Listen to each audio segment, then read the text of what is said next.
Shiva Shiva Sarveshwaraya Shambho Shambho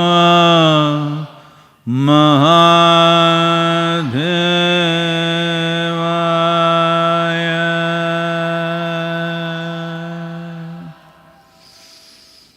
Yoga Yoga Yogeshwaraya Bhuta Bhuta Bhuteshwaraya Kala Kala Kaleshwaraya Shiva Shiva Sarveshwaraya Shambho Shambho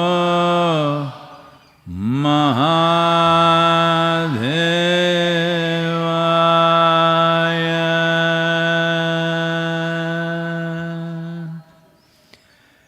Yoga Yoga Yogeshwaraya Bhuta Bhuta Bhuteshwaraya Kala Kala Kaleshwaraya Shiva Shiva Sarveshwaraya Shambho Shambho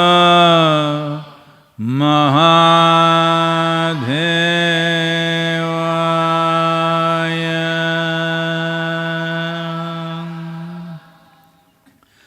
Yoga Yoga Yogeshwaraya Bhuta Bhuta Bhuteshwaraya Kala Kala Kaleshwaraya Shiva Shiva Sarveshwaraya Shambho Shambho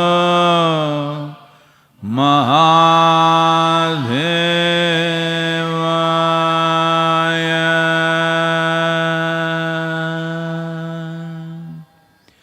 Yoga Yoga Yogeshwaraya Bhuta Bhuta Bhuteshwaraya Kala Kala Kaleshwaraya Shiva Shiva Sarveshwaraya Shambho Shambho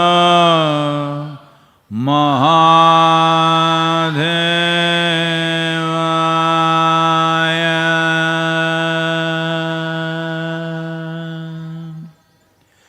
Yoga Yoga Yogeshwaraya Bhuta Bhuta Bhuteshwaraya Kala Kala Kaleshwaraya Shiva Shiva Sarveshwaraya Shambho Shambho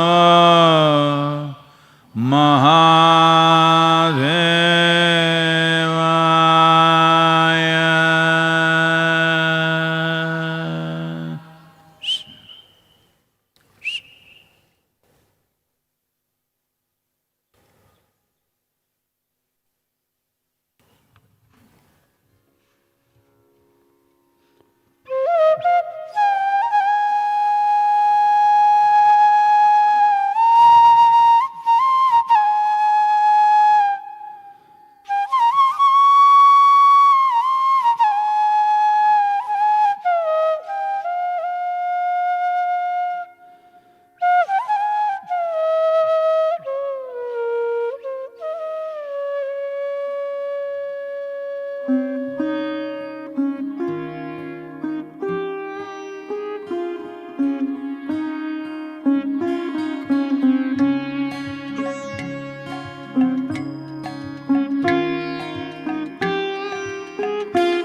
pranayamam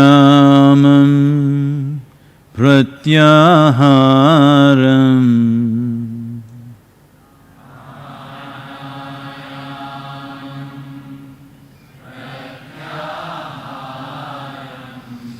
nitya nitya viveka vicharam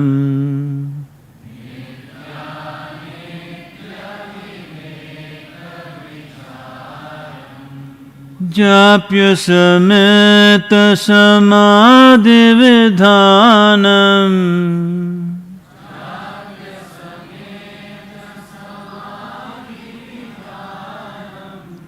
japya sameta samadhi vidhanam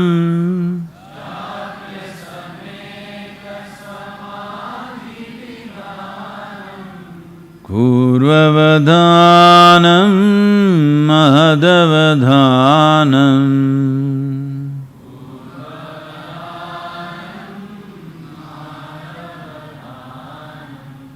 kurvavadhanam mahadavadhanam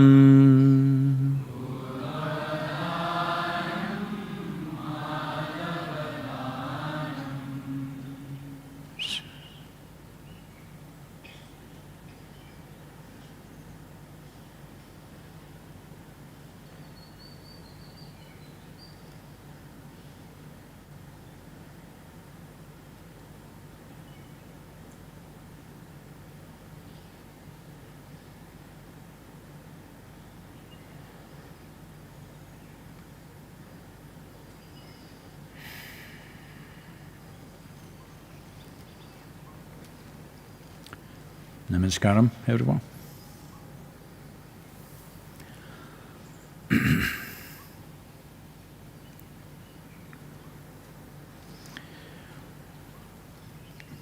Well, every day we have some sessions on the news channel and variety of other interviews are being done, almost everywhere. One common question is, now that we are under lockdown, we are very anxious, can we do pranayama, can we do meditation, can we do yoga? Oh, in this culture, there is a term called smashana vairagya. That means somebody near to you, especially when somebody of your own age dies, you go for the cremation, there you see this person who was on yesterday, today, poof. Suddenly, your own mortal nature comes and hangs in front of your face. Of course, till then you were immortal. Just when you see another human being just like you, if they're very old, you say, they're okay. That's not yours, because you're immortal, they're mortal people. But when somebody that you know of your own age group, reasonably around, somebody that's intimate to you, you have known them, and when they die, suddenly it hits you, well, this is also mortal. You will see post-cremation conversations will happen in the families. What is there? What are we fighting for? What are we working for? What does it all mean? Anyway, it will all end like this one day. This kind of very dispassion, talks of dispassion will happen. But by the time they come out of the cremation grounds, by the time they come near the vehicle, already there is 1 dozen WhatsApp messages. Vairagya is gone and again back into thing, one more death has to happen. Well, the next one may not be somebody else, it could be this one. The next one may not be another person. But because most people live under the presumption that other people die, you know those dying people, they die, not me. So, now I think this virus is slowly bringing mortality home into everybody's minds and hearts. What an unfortunate way to learn simple facts about life. You have to kill 140,000 people on the planet to realize that we are mortal. How tragic is that? But that's how it is, unfortunately. But at the same time, looking at the situation in India, maybe by mid-May, by end of June, probably this could be completely gone, most probably, unless a second wave of second generation of virus come at us in a big way. We don't know about that. Some people are talking about it, but nobody's sure about that, whether it'll have a second wave like this. You will see by July, August, everybody will again become immortal. But I'm sure there'll be a few sensible people who will stay with the realization we are mortal. When we say we are mortal, all we are saying is, we have a limited amount of time. We have not been here forever. We will not be here forever. We are here for a limited amount of time. Before you were born, you were dead for a very long time. And after you're dead, again you will be dead for a very long time. So most of the time you're dead. Just for a little time you're alive.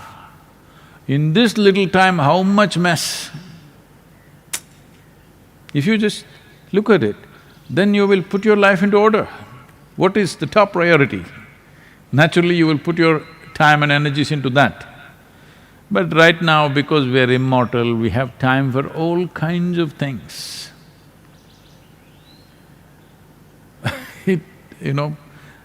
Many things. I don't want to make comments about people's lifestyles, but many times it amazes me. If you especially, because in India I don't get to see much these days because wherever I go I'll get mobbed up.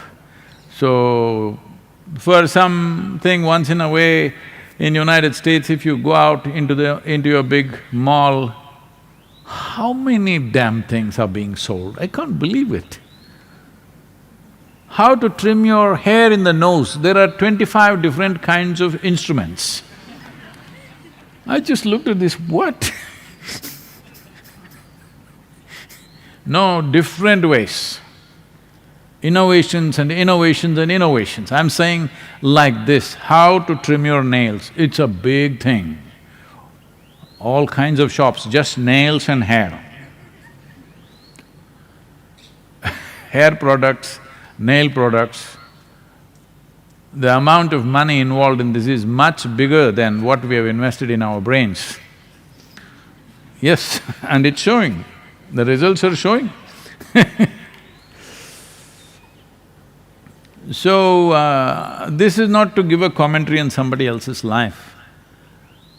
All this is happening because somewhere there is a sense of immortality.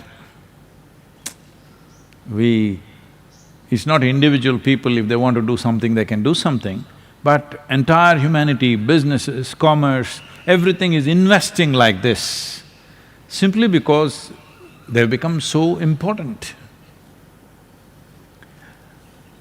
How I am right now, my way of being is far less important than how I look, far, far less. Well, for which you're paying a price. So, we can go on like this, and the amount of money that being spent on, the amount of industry involved in producing alcohol to cause a certain amount of inebriation or unconsciousness, how much money? Because people are even convincing themselves they function better with alcohol. Well, mildly,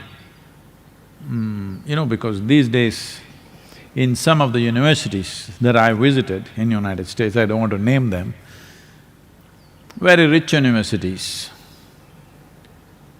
They have free beer dispensers. Different companies, the top companies in America, I didn't see the Corona one, but the other ones they have dispensers where beer is free for the students. Any time of the day they can drink, because that is not really considered a hard liquor. It is just mildly like that. So, the students came all little beard up. No, I didn't mean you.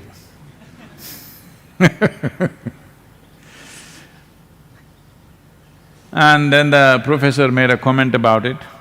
Then of course, because everybody has a philosophy and there is a philosophical background to every idiotic thing that we do, always. So they said, why are you making negative comments about our beer consumption? Because most people function better with alcohol. So the professor said, nobody functions better with alcohol, it is just that they are less ashamed of doing things badly. They do things badly, but they do it with swagger, because they're no more ashamed of doing things badly. If you're not inebriated, if you do something badly, you feel not good about it. But when you're drunk, you can do idiotic things and still feel great about it. That's an advantage. So now everybody wants to learn pranayam, meditation, turn inward, spirituality, whoa. Right now, just stay alive, stay sensible, stay balanced, stay alive. That's all the best you can do right now. Suddenly, because you read 2 sentences from a scripture, you don't become spiritual. You just need… See, what you're looking for is not spirituality, what you're looking for is a little bit of psychological balance, because you're going crazy staying at home. Not that you are very sane going to work, it is just that your insanity was distributed to many people, so it was not felt. Now it is concentrated towards a few people, so it's clearly there. I'm sure people at home, some of them are telling you clearly who you really are. This happens because outside, engagements are small, so people will say nice things to you. You went outside, somebody told you you are the most wonderful human being because they want to get something done from you. So you little floating on cloud number whatever. Here in the south we do 11, maybe elsewhere you do 9. We take pleasure in riding the 11 cloud, not 9, not cloud 9. Here South India, 11 because we're at 11 degrees latitude, everything is 11. But you went home, people at home told you who you really are, poof, the cloud melts away. The wisdom of this is, cloud is not a good vehicle for you to ride, whether it's 1 or 11, because anytime it'll melt. It's not a good vehicle. Fairy tales, they ride clouds, they even ride pumpkins. Don't do those things. If you don't have any vehicle, use these two. Otherwise, build something reliable, resilient, which will carry you across. You try to travel on a cloud, we know where you will end up very clearly. Whatever the number of the cloud, I'm telling you. If you try to ride an unreliable vehicle like that, you will crash.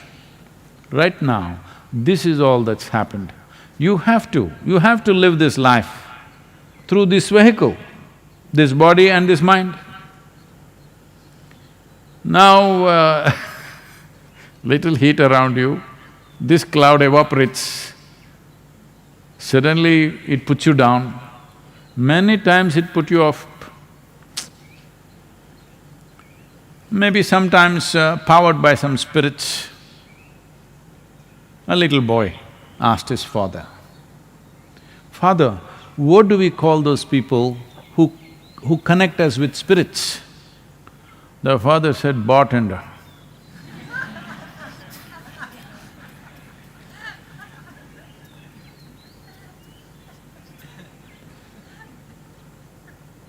So, maybe because you were connected with spirits, the cloud mushroomed into something big and fanciful, fantastic things happened, but it'll crash. So, pranayama, pratyahara, nitya viveka. This means just with keenness of attention, you decipher what is true, what is untrue. What is the nature of existence, what is made up in your mind. This distinction you must make. If you misunderstand your thought process to be existence, of course you will suffer. You must suffer, otherwise what is the point of my life?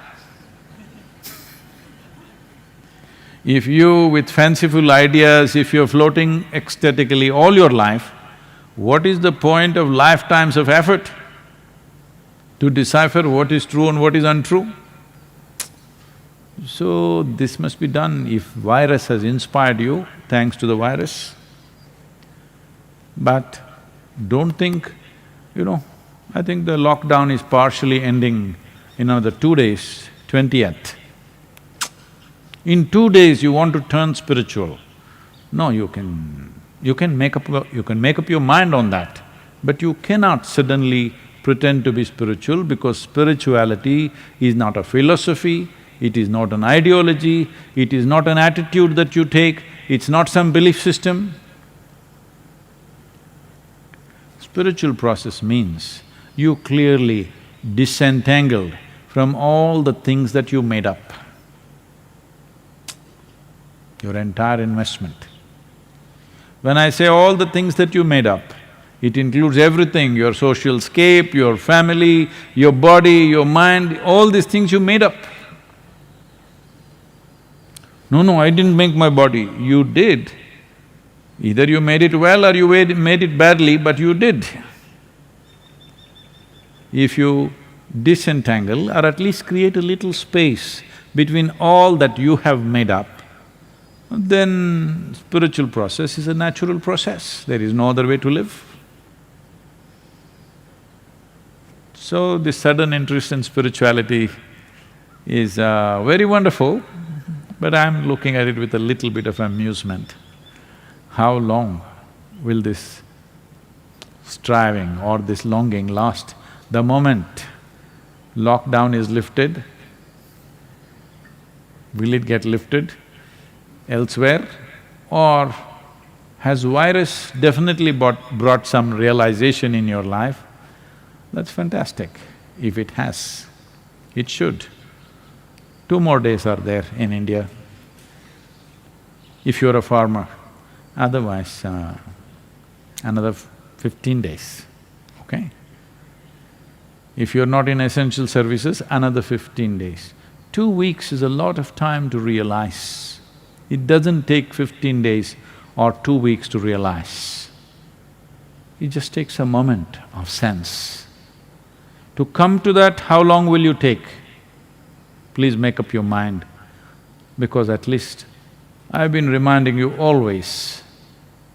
But now virus is making the point in a different way, that life is a very brief happening. So how long you want to take to make up your mind, that's all. Once you make up your mind, yes, I want to know the nature of this life, it is not far away, because what is within you is not far away. As I've told you many times, a few people wanted to come to Isha Yoga Center. Right now it's under lockdown, I'm just saying, for those of you who are not here. And they came to a local village and asked the young boy there, "How far is Isha Yoga Center?" He said it's 24,996 kilometers. I said, what, that far? He said, yeah, the way you're going, if you turn around, it's 4 kilometers. It's right here, not there.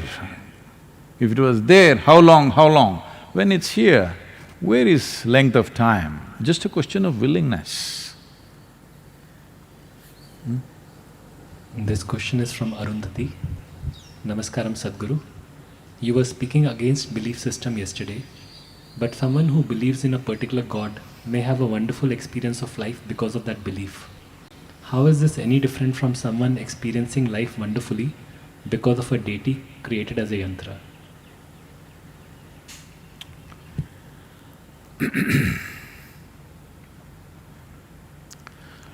So because you believe something,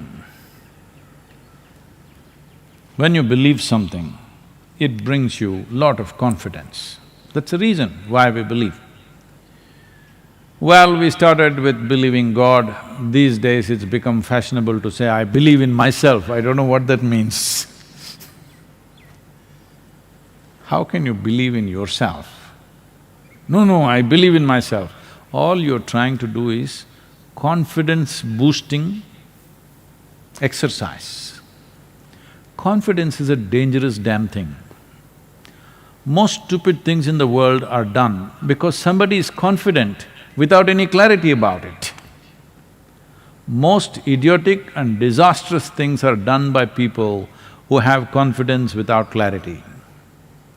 And they're usually believers. Either they believe in that or this or that or something. Essentially, belief means you're fundamentally dishonest. You're not willing to see, I do not know. Well, somebody believes and their life is wonderful, their life may be wonderful because they're devoted to something. It may be a deity, it may be the temple. Usually devotees are not really doing much with the deity. They're sweeping the temple, they're cleaning the temple, they're washing this and that, they're washing vessels in the temple, and it all feels wonderful because they're devoted. It is like, someone has a child, little baby, oh, they're so devoted to this little child. Everything is beautiful, changing the diaper is beautiful, wiping the shit is beautiful, everything is beautiful. Yes, it is. Not because shit is beautiful, simply because you're devoted. That's why everything is feeling beautiful. That is the nature of devotion. Whether it's a child or a temple or a god or a deity or a tree, it doesn't matter what. If you are devoted, your devotion will make everything beautiful because devotion is the sweetest emotion you can nurture within yourself. When your emotion is so sweet, what does it matter? You ate well, you did not eat well, you slept well, you did not sleep well, nothing matters. Everything is beautiful. This is the power of devotion. So with belief system, if you're trying to build devotion, fine, but devotion is just one step. There is no need to create another intermediate step because that intermediate step can be hugely misleading. When you believe, you become right, others become wrong. A devotee never thinks like that. A devotee is never right. He knows he doesn't know a damn thing, but he just knows I'm devoted, that's all. And that is the power of devotion, that you transcend all the limitations of your own logic simply with the power of devotion, and life becomes extraordinarily beautiful. It is not that you know a thing, you may not know a thing, but it doesn't matter because the power of devotion is beyond the power of knowledge. It is. So that is not coming from your belief system, that is because your heart has melted for something. Doesn't matter what it is. It may be a child, it may be a husband, it may be a wife, it may be a tree, it may be a cause, it may be anything. But you're devoted to something. And it is best that you devote yourself to something which doesn't change much shape and form. See, you just got married, you were very devoted, but after 3 days, because what you devoted yourself to and this creature are two different things. So that is why it is best to devote yourself to a deity unchanging. Yes, it's a fantastic tool, I'm not making a joke out of it. It's a fantastic tool because it fixes one significant dimension of who you are, that is your emotion. People think they are intellectual, they are not. They're largely emotional. Emotional means they may not be dripping with love, they're angry, they're anxious, they're agitated, this is all emotion. Emotion gone bad. If you just become devoted, all these things are gone, just sweetness of your heart all the time. So devotion has that power. Do not misunderstand devotion to believing something. Believing something means you made up something in your mind and make it like a reality. No, that's not devotion. That leads to fanatism. What is the difference? There is a big difference. One happens in your head, another happens in the level of your emotion. One is made up in the thought process, another is not made up in the thought process, it's just the way you feel. It need not be right, it need not be wrong. Devotees don't care whether something is right or wrong, all they know is they are devoted. This gives them a sense of freedom and lets them fly over all the bad terrain in their life. Yes, they don't touch any aberrations, they just fly over everything, simply because the sweetness of emotion has the power to do this. And even today, though people think and claim that they are very intellectual, still emotion is the strongest dimension in most human beings. Maybe it's not finding expression, it's gotten constipated in expression, but inside, it's roiling them all the time. They are not experiencing sense of absolute love towards everything, but they're angry towards everything, they're anxious about everything, they're tense about everything, these are all emotions. Next question is from Prabhu. Namaskaram Sadhguru. Yesterday you spoke about deities as tools. In my experience, all the tools I use, they enhance the function of one of my sense organs. I can't perceive anything outside of the 5 sense organs. So how can I utilize a tool like a deity, which supposedly enhances my perception on a dimension that I cannot even perceive right now? No, first enhance the existing perception, wear spectacles, you'll see better, you know. Yes, just a small lens, an invisible lens, a contact lens if you wear, suddenly the world becomes clear, you know. That's all it takes. Now, you do not approach a deity in terms of, I want to access this, I want to access that. There are certain type of people who do that. That's not the way to go. The simple thing is, if the deity is properly consecrated, when I say properly, each one of them is consecrated normally for a specific purpose. Now we have a dhyana linga. It is for meditativeness. You don't cry there, go there and cry, dhyana linga, my financial situation not working out, please, that guy just sits like this. Because he doesn't know what is financial situation, he doesn't care. Because he doesn't eat, he doesn't do anything, what does financial situation mean to him? Then you go to Devi, you know. There you can cry, because she needs these things, she understands that part. Like this, different things are made for different purposes. All that might have gotten garbled in the culture today, people think temple is a temple, it's not like that. Well, I've been trying to explain this about certain temples about which there are controversies. Some of the men here are protesting, why can't we be Devi, Vairaganas? Only why women are in charge of the temple? Why is it only their privilege? Gender discrimination. That's how it is, because she's consecrated that way. It needs women, she needs women around her. She needs that, and that's the way it is done, for a specific purpose. So, if it is well consecrated for a specific purpose, consecrations are of different kinds. There are some consecrations which just reverberate. They have no discrimination. Like, well, you have these lingas in the Surya Kund, they have no discrimination, they just reverberate. They've been set up for a masculine energy, they simply reverberate. Whoever comes, they don't know. Even if you put a buffalo into the pond, they won't know, they will do the same thing, because they just… it's like light. Light is on, you can read, you can write, you can see, you can do whatever the hell you want. It doesn't care, it just puts out light, that's all. So, they are that type of consecration where there is no discrimination or any kind of discernment in that.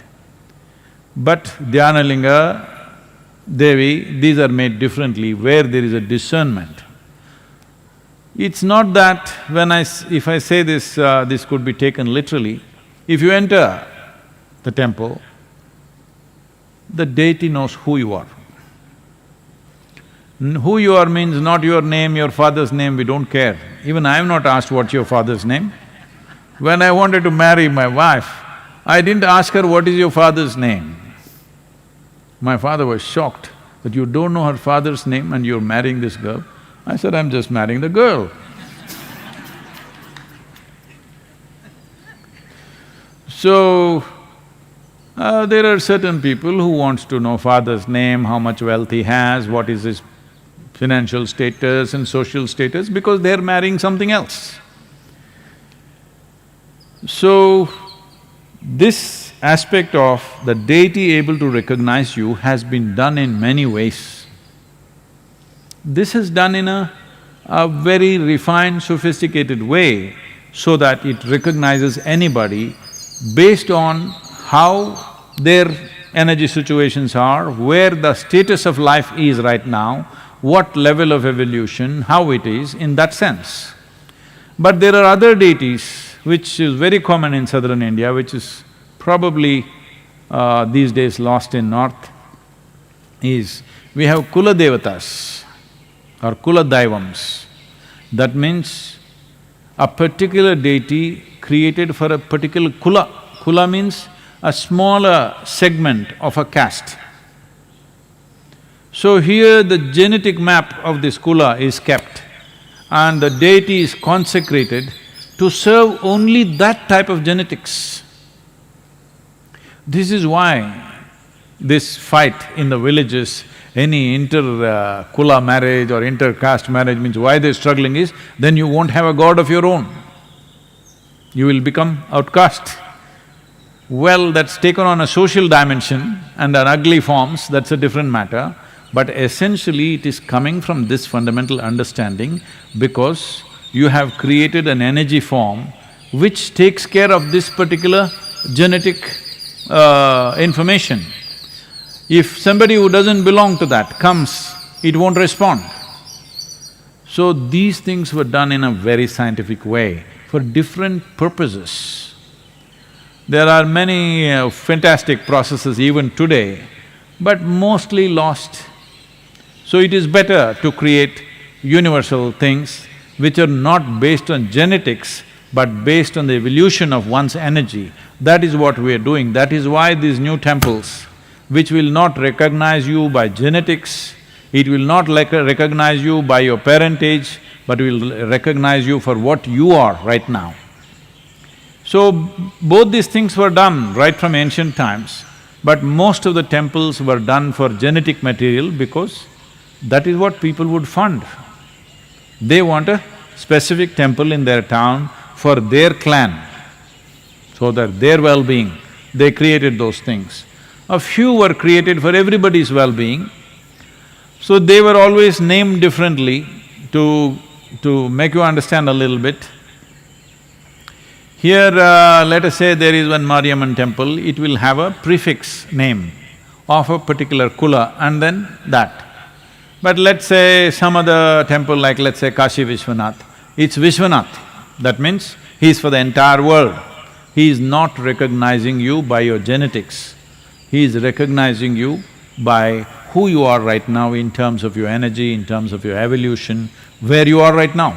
In that context, Dhyanalinga will not recognize your genetics, he doesn't care whether you came from your mother's womb or dropped from heaven, we don't care.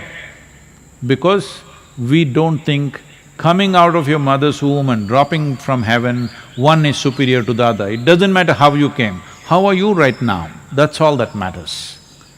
So, this is a different dimension of consecration.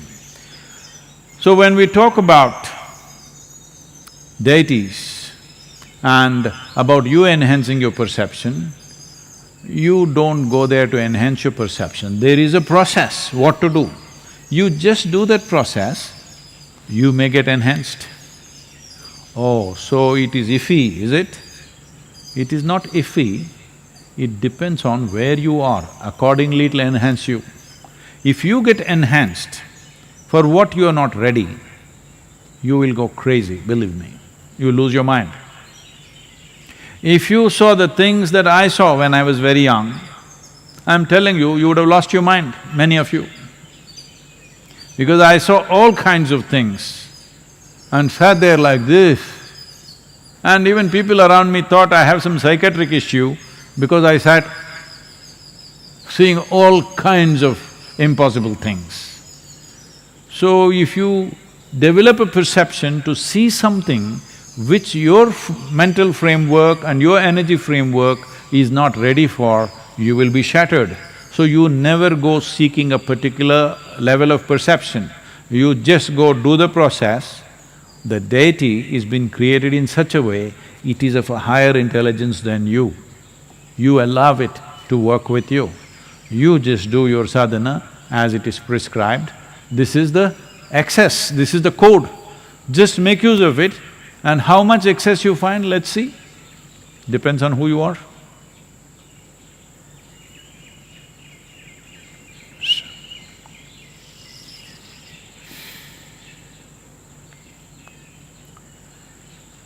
Yoga Yoga Yogeshwaraya Bhuta Bhuta Bhuteshwaraya Kala Kala Kaleshwaraya Shiva Shiva Sa